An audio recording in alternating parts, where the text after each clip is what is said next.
प्रकाश जी से निवेदन करूंगा आए और गणपत सिंह जी का उद्बोधन आप करवाए परिचय के साथ।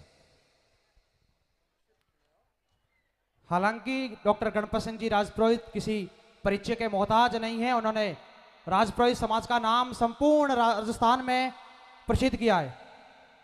डॉक्टर गणपत सिंह राजपुरोहित आप मूलतः फोगेरा के हैं।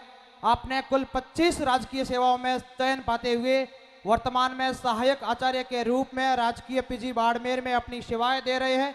सक्सेस पॉइंट बाड़मेर अपने आप में एक बहुत बड़ा नाम। सक्सेस पॉइंट में आप निदेशक और मार्गदर्शक कर रहे हैं। युवराज सिंह और गणपत सिंह की दृढ़ सामाजिक भावना की बदौलत पिछले कई वर्षों से आपने अपने समाज की समस्त बालिकाओं को निःशुल्क पढ़ा रही है, जिसमें कुल एक बैच की फीस करीब 20 से 25 हजार होती है। आपसे प्रत्यक्ष और अप्रत्यक्ष रूप से 8 से 10 लाख विद्यार्थी जुड़े हुए हैं, जिनको अध्यापन कार्य आप करवा रही है। मैं ऐसी शख्सियत को मंच पर बुलाते हुए अत्यंत गौरवान्वित महसूस कर रहा हूं। आदरणीय डॉक्टर गणपत सिंह जी राजपुरोहित।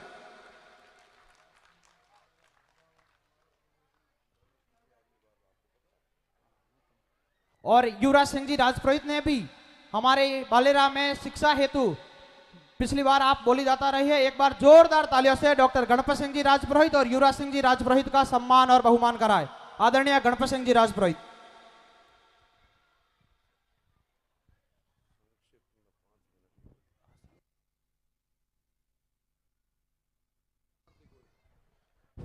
सर्वप्रथम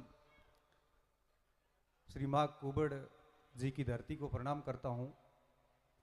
श्री मार्केंडेश्वर महादेव मंदिर की प्राण प्रतिष्ठा के कार्यक्रम में मंच पर विराजमान श्री श्री 1008 तुलसाराम जी महाराज को कोटिश वंदन करता हूँ।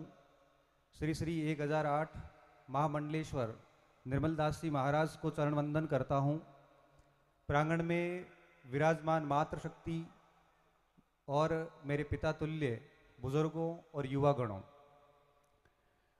जब से इस कार्यक्रम को देखा, बड़ा भव्य कार्यक्रम, तकरीबन 2 से 3 किलोमीटर की परिधि में फैले इस कार्यक्रम को कोऑर्डिनेट करना, मुझे लगता है कि मैनेजमेंट के विद्यार्थियों के लिए एक रिसर्च और स्टडी का विषय है। निर्मलदास जी महाराज की पूरे मार्गदर्शन और कोऑर्डिनेशन की बदौलत ये संभव हुआ, अन्यथा मुझे नहीं लगता था कि एक इतना बड़ा कार्यक्रम और बिना किसी स्पेशलिस्ट टीम के जरिए हो। आपका बहुत बहुत साधुवाद महाराज जी कि आपने इतना बड़ा कार्यक्रम करवाया। और ये चीज़ें क्यों ज़रूरी होती हैं, मैं देखता हूँ कि आज का जब युवा 4 किताबें पढ़ लेता है या थोड़ा आगे बढ़ जाता है, तो सबसे पहले वो धर्म, मंदिर और इन सब चीज़ों के ऊपर प्रहार करता है। मैं कई बार स्टूडेंट को कहता हूँ, आपको भी कहता हूँ कि जब जैसे एक जड़ के उखड़ जाने के बाद में वृक्ष का अस्तित्व खत्म हो जाता है, जिस तरह से डोर के कट जाने से पतंग का वजूद खत्म हो जाता है, उसी तरह से समाज से कट जाने के बाद में एक व्यक्ति का भी वजूद खत्म हो जाता है। आप कितने भी बड़े बन जाओ, आप कितने भी बड़े पद पे चले जाओ, अगर आप समाज से कट जाते हो, समाज को अगर आप आईना दिखा देते हैं और समाज से दूर जाते हैं, तो मुझे लगता है कि आप अपना वजूद खो चुके हैं। मैं सभी युवाओं से कहना चाहता हूँ, आप किसी भी कहीं पर भी जाएं, आप समाज को कभी नहीं भूलें। मैं आगे कहना चाहता हूं कि जो समाज है, इस समाज की जो नैतिक जड़ें हैं वो हमारे धार्मिक संस्थान हैं, वो हमारे मंदिर हैं।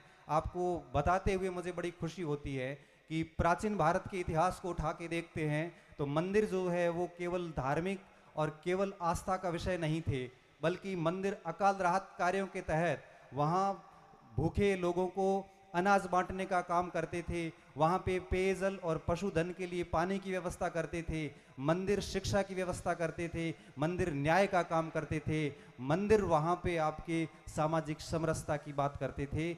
ऐसे आस्थावान केंद्रों को हम कितने भी बड़े शिक्षित हो जाएं, लेकिन इनके ऊपर कभी भी हमें प्रश्न खड़ा नहीं करना चाहिए। और मेरा मानना है कि आप हमेशा इन चीज़ों से जुड़े रहें, क्योंकि जब तक आपकी जड़ें मजबूत हैं तब तक आप मजबूत हैं। जैसे ही आप समाज से कट जाएंगे, आपका पतन सुनिश्चित है। शिक्षा तभी काम की है जब उसमें संस्कार हो, शिक्षा तभी काम की है जब उसमें आपके एटिकेट्स हो, उसके बिना शिक्षा काम की नहीं होती।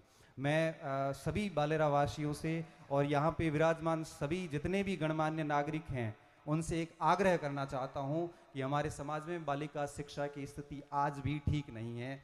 मैं आप सभी अभिभावकों से कहना चाहता हूं कि जब भी कोई बालिका पढ़ना चाहें तो उसको आप सपोर्ट करें, उसको आप डेफिनेटली आगे लाने की कोशिश करें। और ग्रामीण जनों और प्रबुद्ध जनों और राजगुरु सेवा संस्थान से भी मैं आग्रह करूंगा कि इस गांव में, ये गांव बड़ा गांव है और इस धारा के अंदर भी पता नहीं क्या बात है कि इतनी ब्रिलियंट धारा है। यहाँ से कोई पढ़ के कोई बालक बाहर निकला है तो वो सीधा सरकारी सेवा में या बहुत अच्छी जगह से आगे निकला है।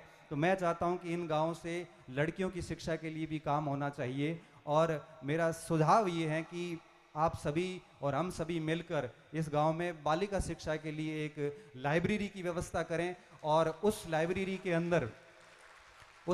के अंदर हमारे साथी युवराज सिंह जी, राजगुरु युवराज सिंह जी के निर्देशन में जो सक्सेस पॉइंट संस्थान चल रहा है, वो और हम सब मिलकर महाराज जी जो भी आदेश करेंगे, राजगुरु सेवा संस्थान जो भी आदेश करेगी, हम उसके लिए योगदान देने के लिए हमेशा तत्पर रहेंगे।